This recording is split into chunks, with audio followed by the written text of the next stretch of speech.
Lexus launched the UX Premium Compact SUV in South Africa not that long ago. And a while back we tested the top-of-the-range F-Sport version, which has the same aggressive Lexus grille. But then it does have a little bit of a body kit and skirts on it as well to change it slightly. Also had slightly bigger wheels. This one has 18-inch wheels on it, which in a lot of ways makes that ride that tiny bit softer and a bit more comfortable in my book, whereas the F-Sport, being a sport, is that bit harder. Choice you can make. But the difference on this one that we're testing right now is that little word over there. Powered by the same 2-litre engine as the F-Sport version, but this has Toyota's hybrid system as well. So of course you now get a little bit of electric assistance along with a 2-litre petrol engine. And it does make a lot of difference in certain circumstances, which I'll mention to you now. Standard automatic opening on the boot, but you've got the very, very high load sill and a very high board over here. No spare wheel underneath.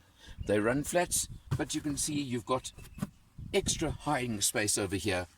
But the compromise on a lot of premium compact SUVs is limited boot space. Without tumbling the seats, you've probably got maybe 200 litres of boot space, which is a bit of a compromise, but very neatly finished. Of course, typical Lexus style, and press button to close. As I said, it's the 250h version, meaning it's the hybrid, and that gives you all the features of the hybrid that I've mentioned. Very neat lines, looks good. The rear as well, as far as I'm concerned, looks very neat, and very nice lines. Very coupe-esque, of course, at the back, as you would expect from a premium compact SUV. But let's check out on the road and on the inside. Out on the road and taking a nice freeway cruise in this Lexus UX. It's very smooth, very comfortable. In fact, I would even go as far as saying that the ride is probably a little bit softer than the F-Sport version we tested not long ago. The difference between the F-Sport and this one that's really crucial is the fact that obviously the hybrid version that we're in has the same 2-litre engine, but it puts out an extra couple of kilowatts from 126 in the standard one up to 135 in this one. And another big difference, there's a touch of turbo lag in the standard one, which of course the electric assistance totally eliminates and makes it very interesting and a lot smoother in that way to drive. Another obviously outstanding feature of the hybrid version has got to be the fact that I reset the fuel economy and the trip meter for this freeway cruise, as I call it. And we've done about 100 kilometers now, and I'm averaging 5.6 litres per 100 for this freeway cruise. Now that's pretty exceptional in anybody's book, I'm sure. I could probably even get it down a touch further. We even had it in sport mode, which definitely ups the game slightly for quite a lot of this journey as well, and of this cruise. So point being, you want to take this car on a holiday trip, it certainly could deliver in the economy stakes, where I've been cruising at the speed limit and very comfortably maintaining at 5.6 litres per 100. Nice, smooth, easy, comfortable. This CVT gearbox, you've got to get used to it. It does feel a bit like a CVT at times, I've got to be honest, especially in the sport mode. In that respect is the fact that you can feel it winding up at times when you do put your foot down a little bit, but that's a CVT, and you only really feel it when you're trying to really put your foot down. But you look around the interior, you look at the dash, the soft touch, softish feel to the dash. It's a Lexus. You know it's a Lexus. It feels like a Lexus. It's a quality car from beginning to end.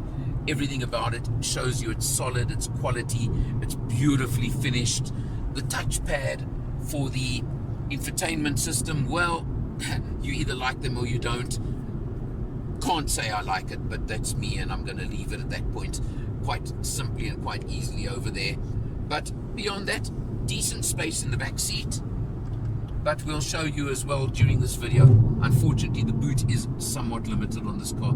Again, it's the trade-off in a crossover, shall we call you, a compact SUV, where you've got to choose between rear seat space and boot space. Lexus have made their choice on that one. But overall, lovely, lovely cruiser, I've got to say, and certainly if you don't require a lot of boot space, I would say a really nice car to travel on the open road.